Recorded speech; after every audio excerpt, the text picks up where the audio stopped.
Ici, nous allons développer la deuxième partie de notre sujet sur le Proche et le Moyen-Orient, foyer de conflit depuis la fin de la Seconde Guerre mondiale. Nous allons ici nous intéresser à l'évolution des tensions et des conflits au Proche et au Moyen-Orient pendant la guerre froide.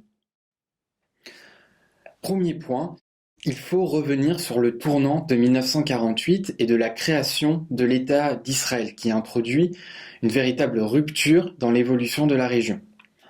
En effet, David Ben-Gourion proclame la création de l'État d'Israël en 1948 après le refus par les Arabes d'un premier plan de partage de la Palestine qui avait été proposé par l'ONU en 1947. Et ceci pose d'emblée la question de la coexistence de deux peuples différents sur une même terre. D'un côté, donc les Palestiniens sont condamnés à l'exil après leur défaite lors d'une première guerre israélo-arabe en 1948, donc soit dans les États arabes voisins, notamment le Liban et la Jordanie, soit dans ce qui va devenir les territoires occupés après 1967, c'est-à-dire Gaza et la Cisjordanie.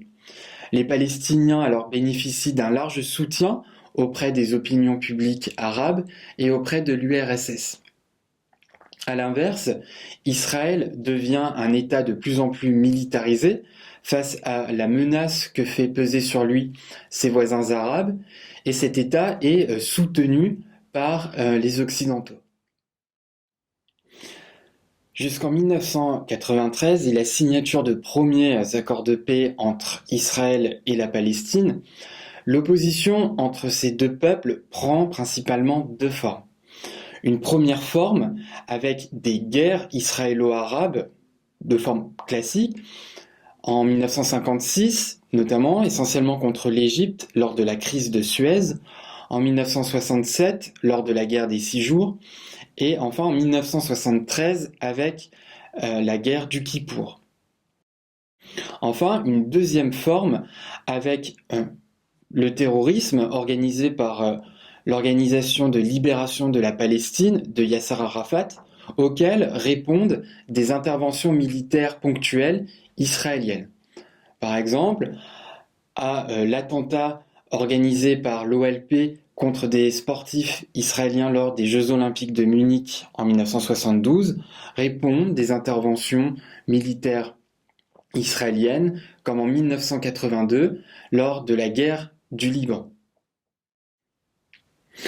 Ensuite, deuxième point, il faut analyser des facteurs qui contribuent au blocage et à la radicalisation des tensions dans les États du Proche et du Moyen-Orient. En effet, outre les conflits que nous avons évoqués, il y a deux facteurs qui contribuent à cette radicalisation des tensions au cours de cette période. Premier facteur, les Occidentaux ont longtemps soutenu, en fonction de leurs intérêts, des régimes dictatoriaux, ce qui contribue à l'accroissement des tensions au Proche et au Moyen-Orient.